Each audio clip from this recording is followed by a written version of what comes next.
हजारों हजारों साल पहले जिसने विश्व को जीरो दिया, जिसने सूरज से जमीन तक की दूरी नापी, चांद से जमीन तक की दूरी नापी, जिसने पर्यावरण जैसा शब्द नहीं निकाला, जिसको यह पता नहीं था कि ये जो आसमान है ये क्या है, आपको ये सब पता नहीं था, लेकिन वो जानते थे कि जो संचार क्रांति भारत में आई है, ये हजारों इस शहर के गणमान्य लोगों को गुनाह में मुझ जैसे साधारण इंसान को सुनने के लिए बुला सकती है। और इसी के कारण दुनिया भर में एक बदलाव हो रहा है और लोगों को सच पता चल रहा है। लेकिन मुझे दुख है, मैंने ऐसा कहा कि कभी कभी लगता है कि जुगनू सूरज को डरा रहा है। जो ये कहते थे कि किताब आसमान से आई है, उसका छापा खाना नहीं बताया, प्रेस रामलाल की थी या श्यामलाल की थी, और आने वाली कोरियर कंपनी का नाम नहीं बताया किससे आई थी। लेकिन उनका आज भी यकीन है, रहते गोल जमीन पे हैं और कहते हैं कि कुरान कहता है कि जमीन चपटी है। दो में से एक ही बात हो सकती है भाई, या तो गोल है या चपटी है, लेकिन मजा गोल धरती पे ले रहे हैं और बता रहे हैं चपटी है। अब जमीन चपटी है कि तुम्हारी यह चपटी, हमको पता नहीं। वो आपको चैलेंज कर रहे हैं, वो आपको चैलेंज कर रहे हैं, नया नया ज्ञान दे रहे हैं। और कुछ हिंदुओं के ठेकेदार भी, क्योंकि लड़ने की शक्ति नहीं है, झूठ बोला है, सच बोलने की शक्ति नहीं है, कि सच बोलने से खोना पड़ता है, मिलता कुछ नहीं है, ध्यान रखिएगा। अगर कुछ पाना हो तो उसके लिए इतनी मेहनत करने की जरूरत नहीं है। बैठे हैं मामा बिना मेहनत के।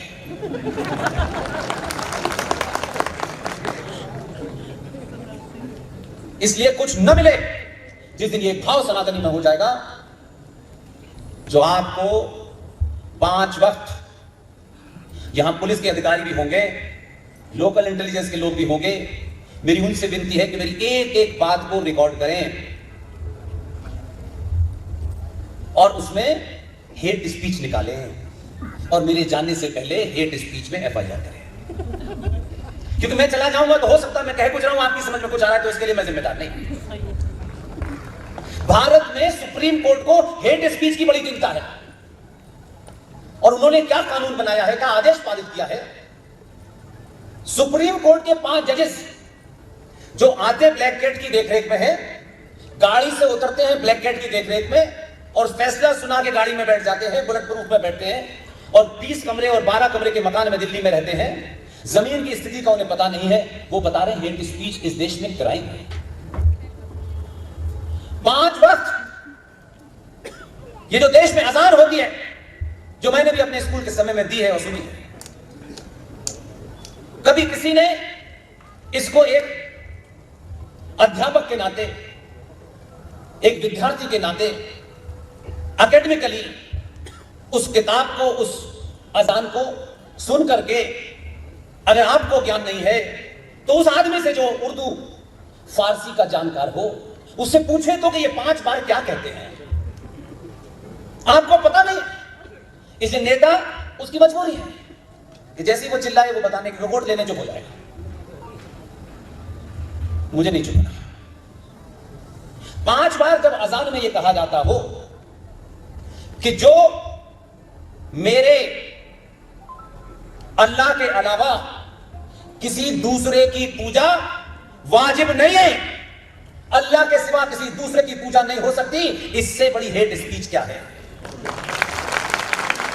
क्योंकि इस देश में जैन समाज के 8 9 उनके रहनुमा हैं। इस देश में सिखों के गुरु हैं। अगर आप ये कहते हैं कि अल्लाह के सिवा किसी दूसरे की पूजा नहीं हो सकती, तो आप इस समाज को डरा रहे हैं। आपको सबसे पहले जेल होनी चाहिए।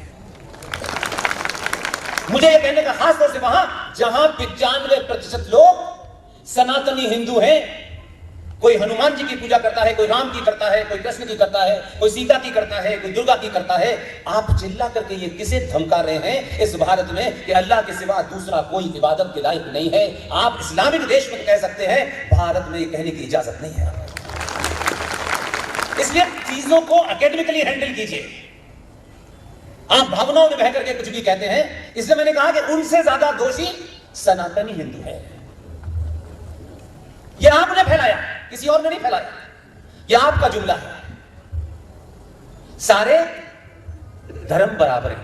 कहां पढ़ा था मुझे बताओ, मैं आधा जीवन इसी में निकाल दूंगा, बताओ कहां पढ़ा था? क्योंकि जो काम जिसका है वो कर ही नहीं रहा। जिन्होंने अपने पारिवारिक जीवन से संन्यास लेकर के भगवा धारण कर लिया और वो कहते हैं कि अब हमने संसारिक मोह माया को छोड़ दिया, वो लाइन में लगे हैं कि हमें टिकट चाहिए एमएलए का। क्या फ्रॉड है? अगर ये तय है कि आपने सब छोड़ दिया तो फिर आपको इस संसार से कुछ लेना नहीं है, देना है। तो हम तब भी सच नहीं बोल रहे। इसलिए जो बात मत और मंदिर से निकलनी चाहिए थी वो हम जैसे लोगों को कहने के लिए हमारे एक साथी ने इस भरी सभा में कह रहे, या मेरी माएं बहनें बैठी हुई हैं, आप सब लोग अपने बच्चों को बड़े से बड़ा पद, बड़े से बड़ा पैकेज पे भेजना चाहते हैं। सनातनी हिंदुओं, अगर जिंदा रहना चाहते हो बड़े पैकेज की चिंता मत करो। आप जिंदा रहेंगे तो बड़ा पैकेज काम आएगा, आपके पास सब ही नहीं है। बहुत लोगों ने अपने बच्चे को बड़ा करके अमेरिका भेज दिया है। यहां हो सकता है कि शर्मा जी दीक्षित जी के ऊपर और दीक्षित जी ठाकुर साहब के ऊपर यह रौब गालिब करें कि मेरा बेटा अमेरिका में है, $50,000 मिलते हैं। मोहल्ले में हो सकता है थोड़ा आपके कॉलर खड़े हो जाए, माफ कीजिएगा।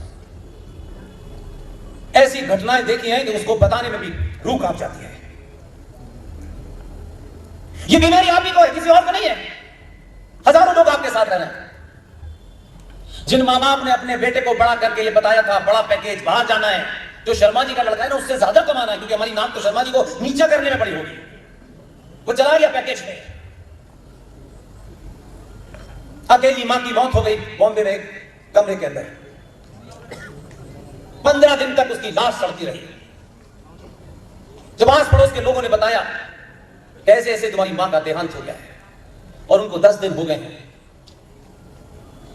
उसने क्या किया पता है? जैसे आपने बड़े पैकेज में भेजा था, उसने हिंदुस्तान की सबसे बड़ी पीआर कंपनी से बात की और कहा कि मैं आपको पैसा भेज रहा हूं, मेरी मां का क्रियाक्रम कर देना।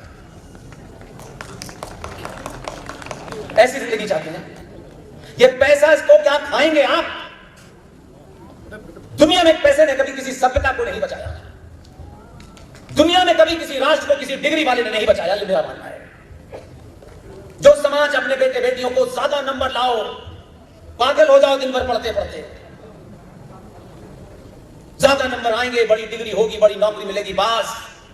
जिस समाज का डिग्री और मार्कशीट में पूरा जीवन गुजर जाए, ध्यान रख लीजिएगा, पूरी दुनिया का इतिहास उठा के देख लीजिए, दुनिया का सबसे पुराना लोकतंत्र है अमेरिका, उसका भी इतिहास उठा लीजिए।